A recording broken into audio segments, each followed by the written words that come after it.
공동, 국공립대학의 공동학위제 정책도 나왔고, 네네. 문재인 전 대표는 국공립대 그 서울대학교를 갖다가 폐지하자는 것이 아니라 지방 국공립대도 서울대학교 수준으로 좀 끌어올리자, 뭐 이런 식으로 이제 설명되고 있는데, 이재명 성남시장은 더 나아가서 이게 사립대학의 공영화까지 목표로 하고 있다라고 지금 대선 주자들이 얘기를 들고 나왔습니다. 특히 이제 국공립대 공동학위대 어떻게 보시는지 이번에는 우리 국장님부터 한번 얘기 좀 해주세요. 일단은 사실 아까 제기됐던 이런 서열화를 좀 완화하고 해소하기 위한 정책들이기 때문에 네. 사실 우리 사회가 이제는 이런 정책들의 도입이 좀 필요한 시기가 됐다라고 보여지고요. 네. 또 일단은 국공립대학만 묶었을 때 현재 국공립대학의 그 인지도가 과거만 못한 것도 사실이거든요. 그렇죠. 그렇게 되었을 때 좀 대학의 교육의 질이 하향평준화가 되는 것이 아니냐. 네. 이런 부분들에 대한 문제 제기가 있어요. 그래서 그렇죠. 이 제도를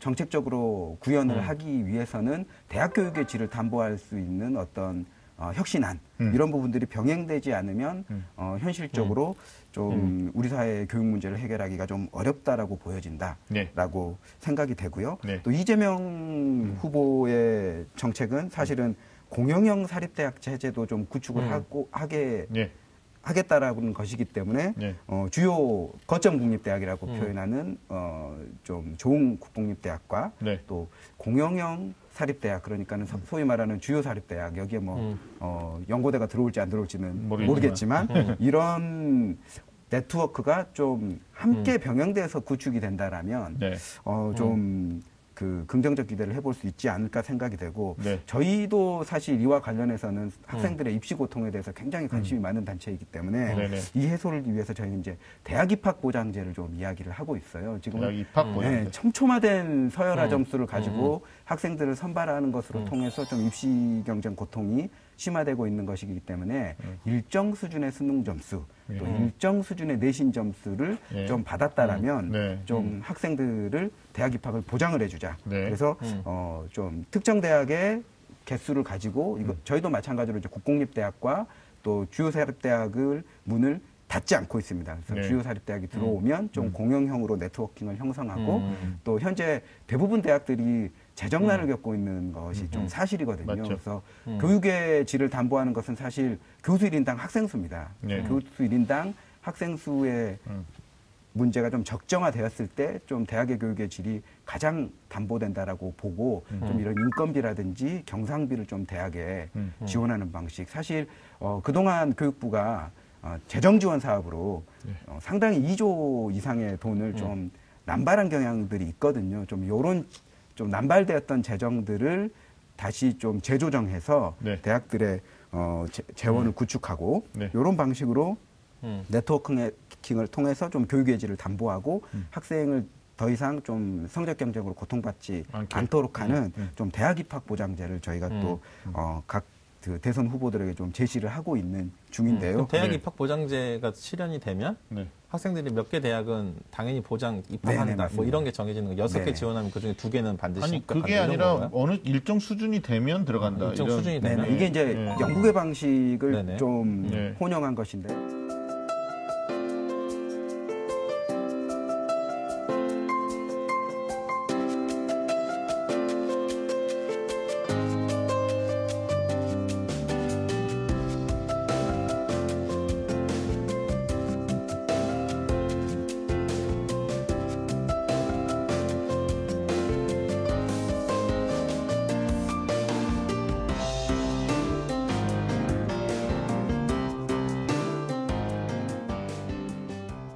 지금 내신 성적을 가지고 유카스를 통해서 6개 대학의 동일 학과에서죠. 6개 대학을 지원하고 거기에 우선순위를 학생들이 배정을 해요. 1순위부터 6순위까지. 그러면은 선순위 배정으로 학생에게 통보해주는 방식이거든요. 근데 영국의 유카스는 불합격도 존재해요. 그런데 이제 대학 입학 보장제에서는 대학의 정원에 좀 탄력성을 두고 또 수험생들의 수도 어느 정도 시뮬레이션을 통해서 예측을 해가지고 결과적으로는 정원과 그 지원자의 수를 어느 정도 맞추겠다라는 전략이 있어요. 그래서 이 전략 내에서 학생들이 1순위부터 6순위까지 대학을 선택한다라면 6순위 내에서는 합격을 보장해주는 이런 방식을 저희는 고안을 하고 있습니다. 괜찮은데요, 방법적으로. 근데 이게 이제 국공립대학 그 서울대하고 지방국공립대를 통폐합하겠다 해서 우리가 무시할 수 없는 거, 간과할 수 없는 가장 치명적인 오류가 뭐냐면 교수의 어떤 질을 높일 수 있어요. 그다음에 그걸 갖다가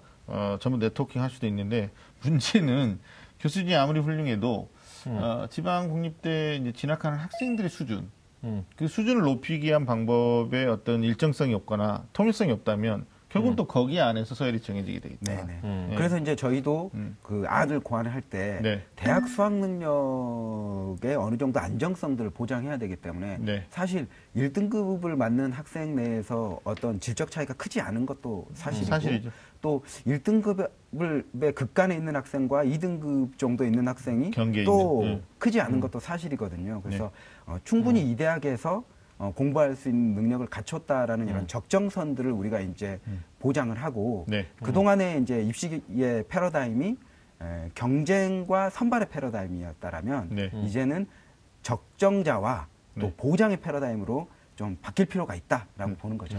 근데 본질적으로 우리가 입학정원제냐 뭐 졸업정원제냐 이런 원칙 얘기가 나올 수 있는데 입학은 어렵고 졸업은 비교적 용이한 현재 시스템이니까 결국은 계속 과외 경쟁에 또 대학만 들어가면 된다라는 이런 이제 악순환의 대화였단 말이에요. 근데 뭐 서구사회처럼 선진국처럼 우리도 어떤 보장을 해주고 졸업이 조금 어렵게 만드는 대학 가서 공부할 수 있는 어떤 시스템적인 것들이 되면 뭐 그런 것들도 대선 후보들이 좀 받아들이면 어떨까요? 그래서 이제 서구 사회와 우리가 좀 환경이 다른 게 정원의 문제가 있는 것 같아요. 우리는 정원이 굉장히 타이트한 반면 뭐 북유럽 국가들이라든지 미국만 보더라도 정원의 개념이 없는 것이 아닌가라는 생각이 들 정도로 좀 탄력적 유지를 하고 있거든요. 근데 우리는 뭐 특정 학과에 60명 딱 박아져 있기 때문에 이 안에서 뽑아야 되니까 합격 불합격이 명확하게 결정되는 상황인 거죠. 그래서 이 부분들에 대한 어떤 해결할 수 있는 어떤 프로세스가 어렵기 때문에 입학을 어느 정도 유연하게 보장하는 것에 대해서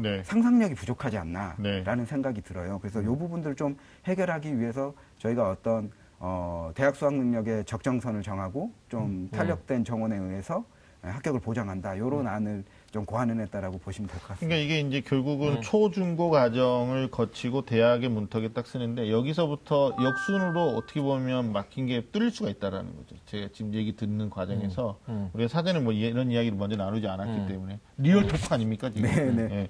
근데 어느 부분 일정 부분 이런 것들이 좀 총체적으로 좀 논의가 돼야 되는 측면이 아닌가 싶어요. 지금 우리나라가 한국 대학이 80% 이상이 사립이에요. 네. 근데 OECD 가입국의 평균이 15.5% 정도 되니까 어떻게 보면 정반대로 지금 가고 있는 거죠. 그래서 좀 전체적인 어떤 그 교육 틀을 놓고 보면 대학의 어떤 구조적인 측면도 좀 대선 후보들이 손을 대야 되지 않느냐. 근데 이게 우리나라 후보들의 가장 큰 문제지만 5년 임기 내에 해결하겠다는 아닌 것 같아요. 맞아요. 장기적으로 보고 아까 정말 중요한 얘기해 주신 게 오늘의 문제가 아니라 미래의 문제를 얘기하는 게 교육 아니냐. 그러면 자기 직권 내 못하더라도 이걸 뭐 10년이나 뭐 100년지 대계는 얘기하지 않겠다. 많은 학부모님들이 제발 부탁인데 10년지 대계라도 해달라. 이렇게 되면 뭐 이런 우리 그 사교육 걱정 없는 세상에서 얘기하는 뭐 입학 보장제 이런 것들도 충분히 수용해 볼 수 있는 그런 또 여기서 조금 발전을 시킬 수 있고요. 대학 입학 보장제는 이 입시안인데요. 대학 입학 보장제 하나 가지고 성공할 수 있는 제도가 아닙니다. 그래서 저희는 이제 상생대학 네트워크라고 이야기를 하고 있는데 사실 학령기 인구가 감소하면서 현재의 정원 체제를 유지하는 대학 구조 방식에서는 사실 부실대학이 자연 도태되거나 혹은 정부의 구조조정 방식에 의해서 도태되거나 이렇게 될 수밖에 없는 상황이거든요. 하지만 이제 그 해외 사례를 보면 우리나라 현실하고 봤을 때 대학의 개수가 많은 것은 아닌 것 같아요. 해외 대학 같은 경우에는 이를테면 평생대학의 문을 이렇게 과감하게 열어주고 또 대학의 어떤 그 강소대학이라고 해야 될까요? 정원은 적지만 혁신적인 강한 교육을 실시하는 예컨대 이제 포항에 있는 한동대나 뭐 또 포스텍이나 이런 네. 대학들처럼 네. 그런 대학 체제들을 유지하고 있기 때문에 우리가 막 개수가 많은 것은 아닌데 대학의 이제 질의 문제가 있기 때문에 정부로부터 교육의 질을 끌어올린다라면 어느 정도 지원을 받을 수 있는 대학들을 네트워킹한다라는 것이 앞으로 이제 대학 구조 조정에서의 핵심이 될 것 같거든요. 네. 그래서 이런 부분들을 대선 후보들이 좀 염두에 두고 네. 또 시민사회에 어떤 신뢰를 줄 필요가 있지 않나라고 네. 좀 생각을 하고 있습니다. 이게 그 자연스럽게 그러니까 아까 좋은 말씀 해주셨는데 그러니까 대학 입학 제도만을 가지고는 대학의 문제 해결할 수 없으니까 대학의 교육 과정이라든지 사실은 다음에 우리 얘기할 게 학제 문제잖아요. 네. 지금 이제 대선 후보들이 주로 이제 초중고 학제만 이야기했는데 사실 대학의 학제도 다시 한번 생각해봐야 될 문제거든요. 아까 말씀하셨던 것처럼 최근에 그 서울 수도권에 있는 대학들이 그 총장들이 뭐 총장 포럼이라는 걸 만들고 대학들끼리 학점 인정제를 굉장히 광범위하게 허용하는 것들에 대한 합의가 있었거든요.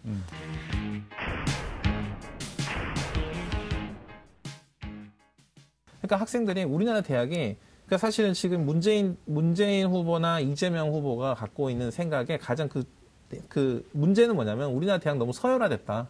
그래서 이 서열화된 문제 해결해야 돼. 근데 이게 왜 서열화되냐면 여기도 물리과에 있는데 저기도 다 똑같은 과가 있는 거예요. 그러니까 가장 잘 가르치는 것 같고 가장 경쟁력 있어 보이는 데를 노선으로 가려고 하는 거죠. 근데 같은 물리를 가르치고 같은 생물이나 역사를 가르쳐도 서로 다 다른. 그러니까 여기 있는 대학은 물리를 뭐 화학의 관점을 가르치고 여기는 또 미술의 관점을 가르치고 이렇다면 대학들이 각자 개성이 있고 독특한 교육 과정을 구성하고 있다면 이런 것도 해결해 볼 수 있는 거죠. 네. 네.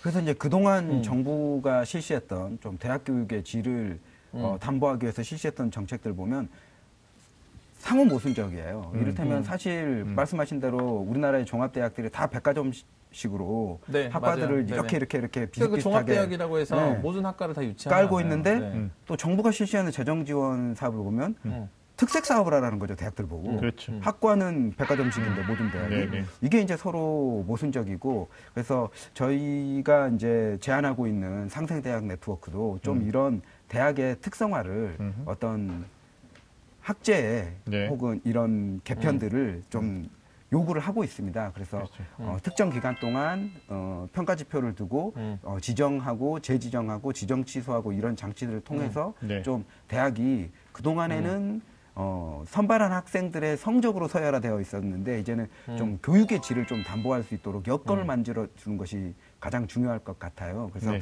앞으로 대선 후보들 또 앞으로 대통령이 되실 분은 좀 이 점을 좀 가장 주안해서 정책을 만드셔야 되지 않을까라고 생각합니다.